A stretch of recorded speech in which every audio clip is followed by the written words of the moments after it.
Bismillahirrahmanirrahim. Assalamualaikum warahmatullahi wabarakatuh. Alhamdulillahirabbil alamin. Alhamdulillahilladzi arsala rasulahu bil huda wa dinil haqq liyuzhirahu 'ala dini kulli wa kafa billahi syahida. Asyhadu an la ilaha illallah, asyhadu anna Muhammadan abduhu wa rasuluh alladzi la nabiyya ba'dah. Rabbi shrah li sadri wa yassir li amri wahlul 'uqdatam min lisani yafqahu qawli.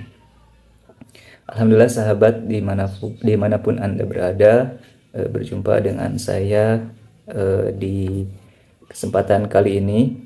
Kita akan sama-sama belajar bersama satu buah buku dari Ustadz A'am Amiruddin, dan menurut saya ini merupakan buku yang sangat luar biasa dan perlu kita sebarkan. Dan motivasi saya juga membuat video ini adalah menyebarkan ilmu, mudah-mudahan menjadi amal jariah.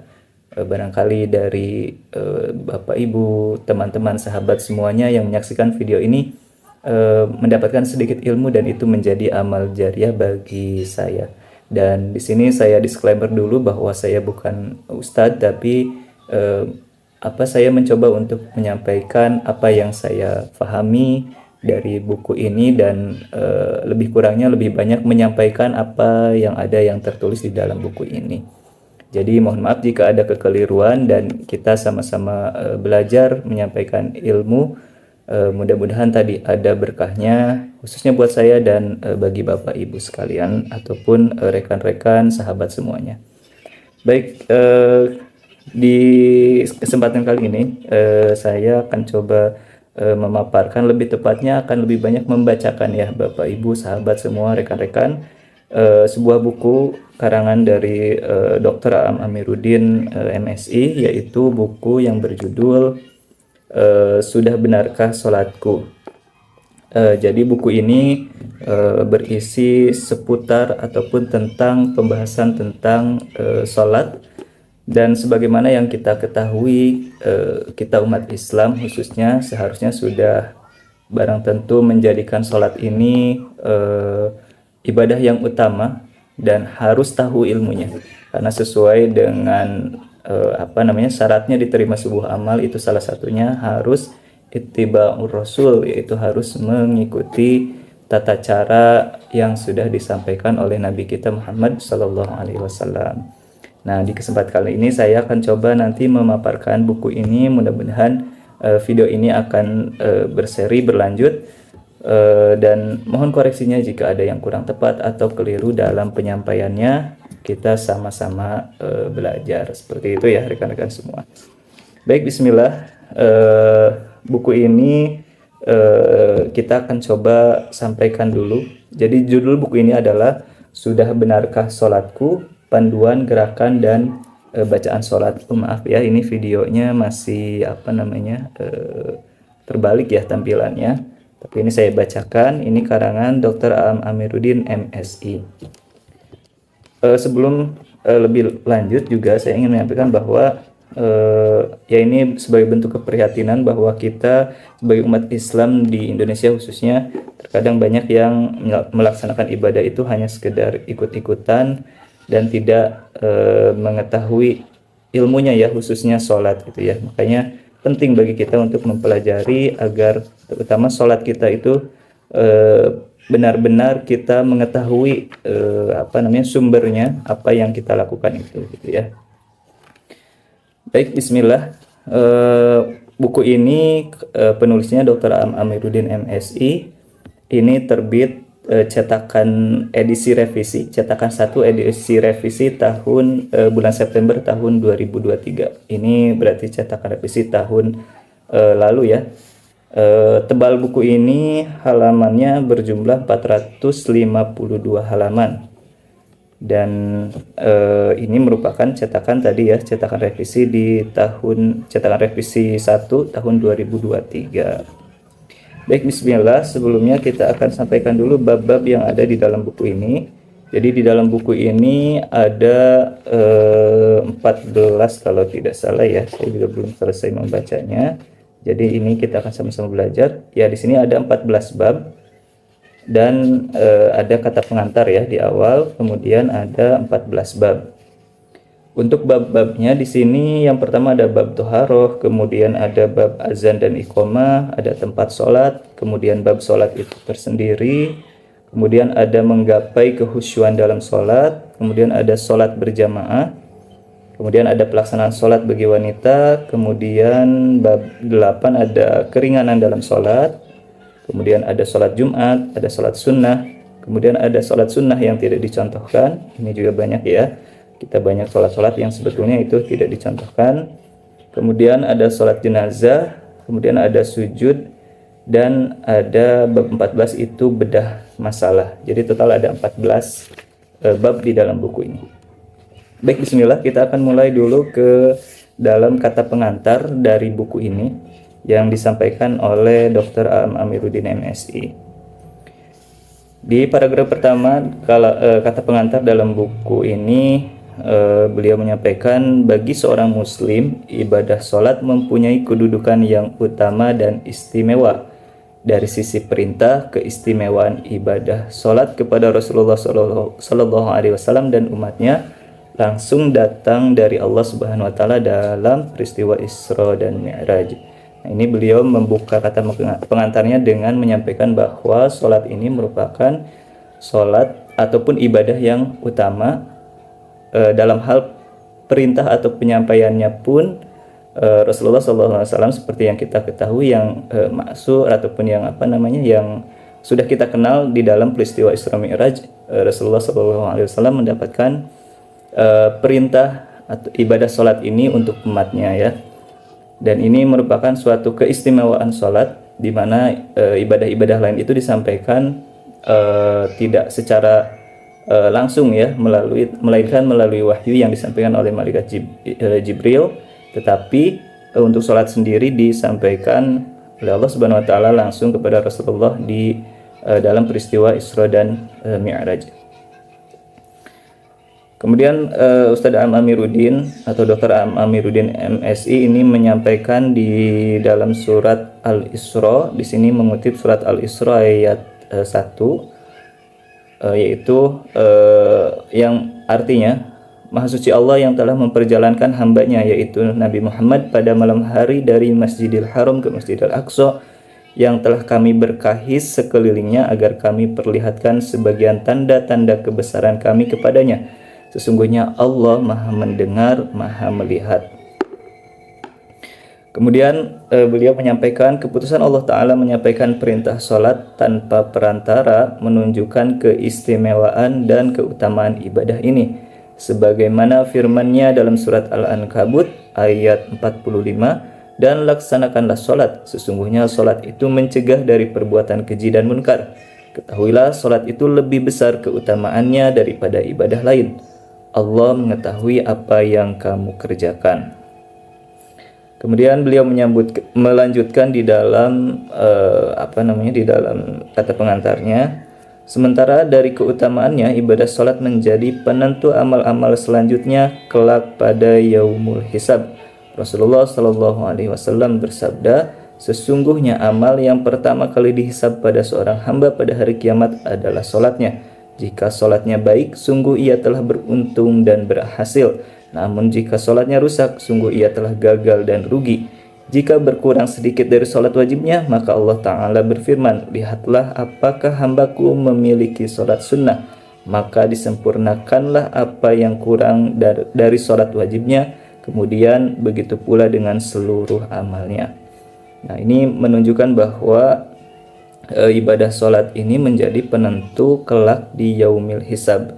Kalau sholat kita sesuai gitu ya ataupun diterima oleh Allah, maka amal ibadah yang lain juga akan diterima.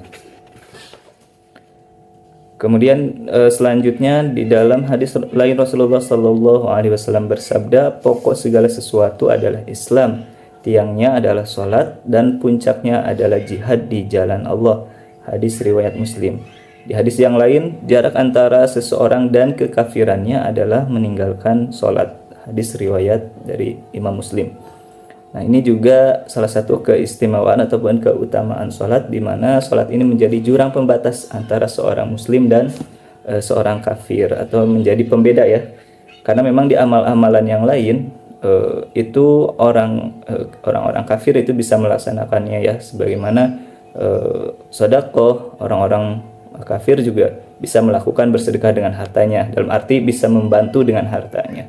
Kemudian juga ibadah-ibadah yang lain relatif orang-orang kafir juga bisa, tetapi untuk sholat itu tentu mereka tidak bisa melaksanakan sholat, dan juga kalaupun bisa ya tidak diterima gitu ya, termasuk amalan yang lainnya pun tidak diterima. Kemudian kedudukan sholat dalam peta keimanan dan amalia seorang muslim sangatlah strategis, maka sangat disayangkan apabila sholat yang kita laksanakan belum sesuai dengan yang dicontohkan Rasulullah SAW. Padahal beliau berwasiat, sholatlah kalian sebagaimana kalian melihatku sholat.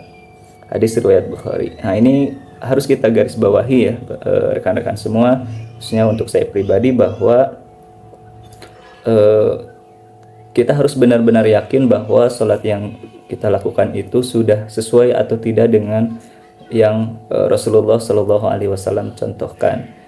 Karena seperti sebuah riwayat juga ada yang menyatakan bahwa suatu ketika ada sahabat yang ada sahabat yang datang ke Masjid Nabi, kemudian sholat di sana, ada Nabi menyaksikan sholatnya, kemudian Nabi menyuruh mengulanginya sampai dengan 3 kali.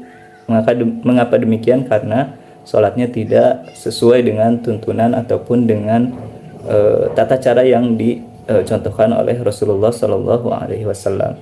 Dan salah satunya akhirnya muncullah hadis ini, yaitu sholatlah kalian sebagaimana kalian melihatku sholat. Dalam hari ini melihat Rasulullah SAW sholat. Namun muncul pertanyaan besar dan mendasar, sudah benarkah sholatku? Apakah gerakan dan bacaan sholatku sudah sesuai dengan yang dicontohkan Rasulullah SAW? Ini jadi pertanyaan untuk kita semua ya, untuk saya pribadi, mungkin untuk rekan-rekan sahabat semua. Kita harus memunculkan pertanyaan itu, bahwa sudah benarkah sholat yang kita lakukan, baik dari gerakannya, dari bacaannya, kemudian juga apakah itu sudah sesuai dengan yang dituntunkan atau dicontohkan oleh Rasulullah.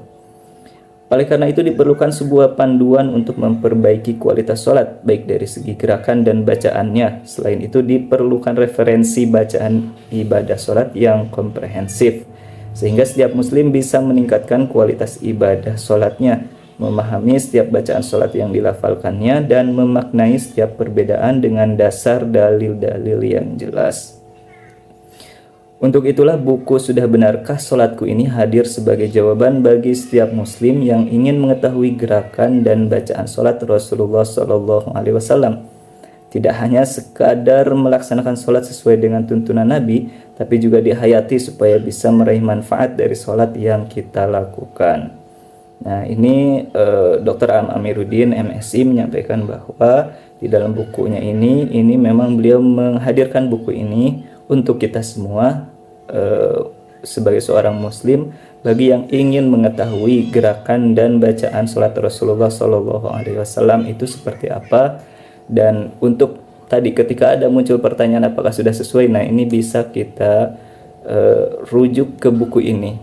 Buku ini sudah komprehensif dan praktis untuk kita, mungkin bagi kita yang tidak bisa membaca kitab gitu ya, yang tidak bisa mencari referensi yang lain, ini kita bisa minimal mendapatkan referensi dari buku ini yang sudah dikarang oleh Dr.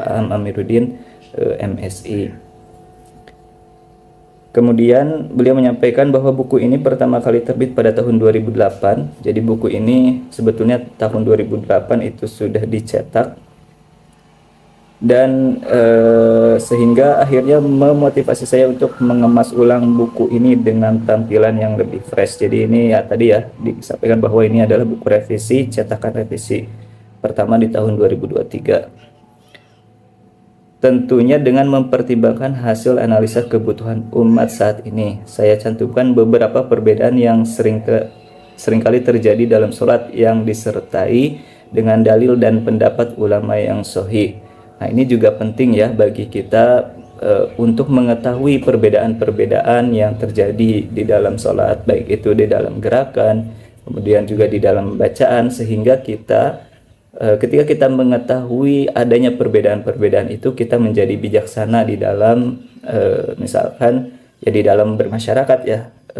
Karena memang bisa jadi di dalam suatu masjid ada yang misalkan contoh menggunakan kunut, ada yang tidak, kemudian juga ada yang apa namanya takbirnya atau apa basmalahnya ada yang dijaharkan, ada yang tidak. Nah itu kalau kita mengetahui adanya perbedaan-perbedaan itu, maka kita akan menjadi bijak dan tidak mudah menyalahkan orang lain, khususnya di dalam ibadah sholat. Selama itu ada dalil dan keterangan yang jelas di dalam pelaksanaan ataupun di dalam apa namanya ya tadi ya ada dalilnya gitu ya, yang penting itu.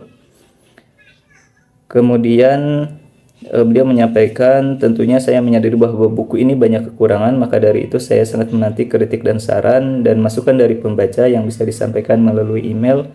Nah ini juga beliau menyampaikan email saran dan kritik, ini juga sangat baik bagi seorang ulama gitu ya.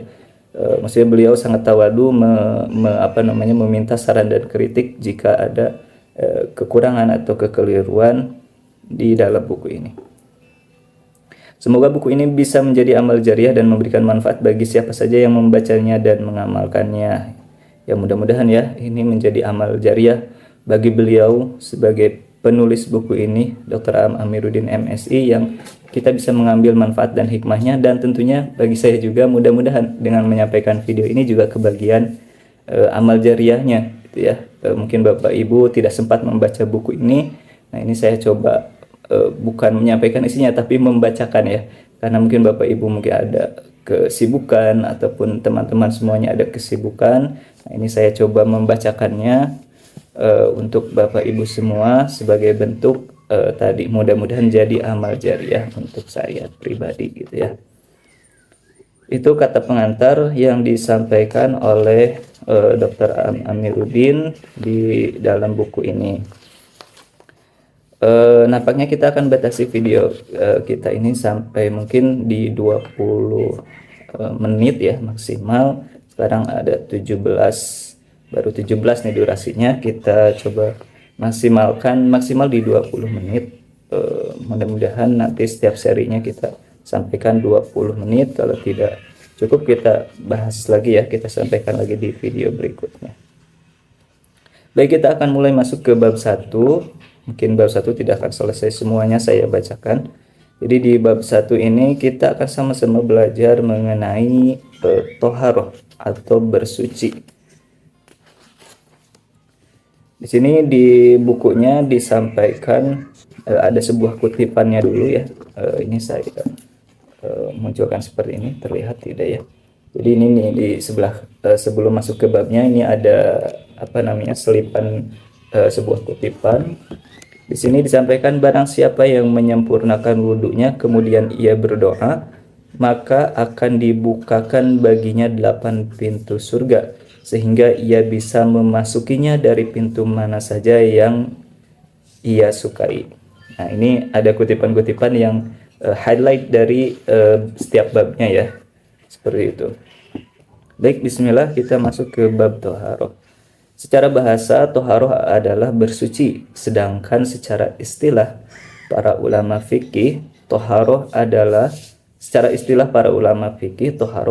menghilangkan hadas dan membersihkan najis. Toharoh hukumnya wajib, khususnya bagi orang yang hendak melaksanakan sholat. Nah makanya kenapa buku ini diawali dengan bab toharoh, karena toharoh itu merupakan bagian yang tidak bisa dilepaskan dari sholat, karena kewajiban ataupun syarat kita bisa melaksanakan sholat itu harus toharoh terlebih dahulu baik dari hadas besar maupun dari hadas kecil. Makanya kalau kita simak buku-buku yang membahas sholat pasti akan diawali dengan bab toharoh. Nah kuncinya ibadah sholat itu dimulai dari sini, dari bab toharoh. Kalau toharohnya tepat atau sesuai, maka sholatnya juga bisa dikatakan insya Allah sesuai gitu ya. Tapi kalau dari sini, dari bab toharoh ini sudah tidak sesuai, maka sholatnya pun akan tidak sesuai ya, karena ini syarat sahnya sholat. Perintah bersuci tercantum dalam keterangan-keterangan berikut. Di sini beliau mengutip surat Al-Maidah ayat ke-6 yang bunyinya A'udzubillahi minasyaitonirrajim. Bismillahirrahmanirrahim. Ya ayyuhalladzina amanu idza qumtum ilas salati faghsilu wujuhakum wa aydiyakum ilal marafiqi wamsahu bi ru'usikum wa arjulakum ilal ka'bayn.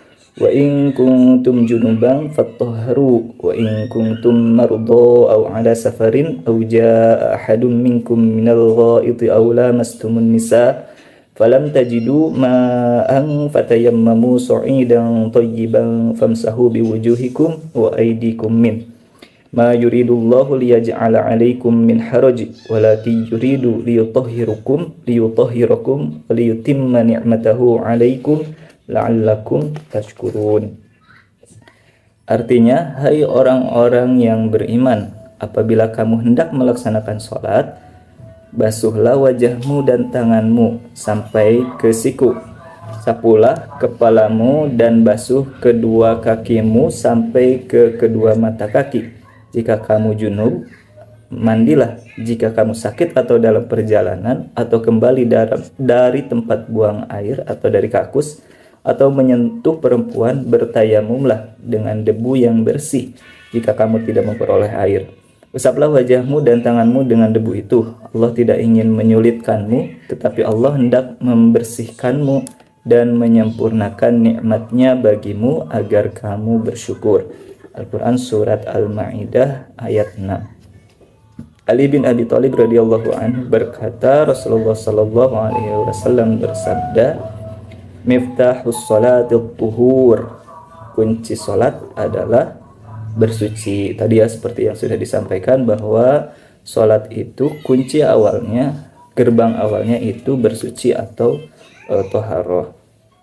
Ya karena ini durasinya sudah 22 menit tadi, sebetulnya harusnya sampai 20, tidak apa-apa kita sampai sini dulu. Untuk bab toharoh kita tadi sampai sini dulu, bahwa kita sudah belajar hari ini bahwa gerbang utama sholat itu adalah toharoh. Seperti tadi sebuah hadis yang disampaikan atau diriwayatkan oleh Ali bin Abi Thalib bahwa kunci sholat adalah bersuci. Selanjutnya di video selanjutnya kita akan, di pelajaran berikutnya kita akan masih bab toharoh. Kita akan belajar melanjutkan buku ini, yaitu bab tentang keutamaan bersuci, kemudian ada subbabnya meraih cinta Allah Subhanahu wa taala, kemudian syarat sah salat, membersihkan dosa, kemudian sebagai identitas umat. Kemudian ada bab lainnya lagi, yaitu alat untuk bersuci. Kita juga akan belajar apa-apa saja yang bisa kita gunakan untuk bersuci. Kemudian kita belajar tentang air juga, jenis-jenis air, kemudian tentang tanah juga, kemudian bersuci dari najis. Di sini sampai kita juga belajar air-air yang najis-najis ya, ataupun benda-benda yang najis. Kemudian baru nanti kita masuk ke bab wudu, keutamaan berwudu, kemudian tata cara berwudu. Ini masih panjang ya, bab toharoh ini ada sampai dari halaman di sini juga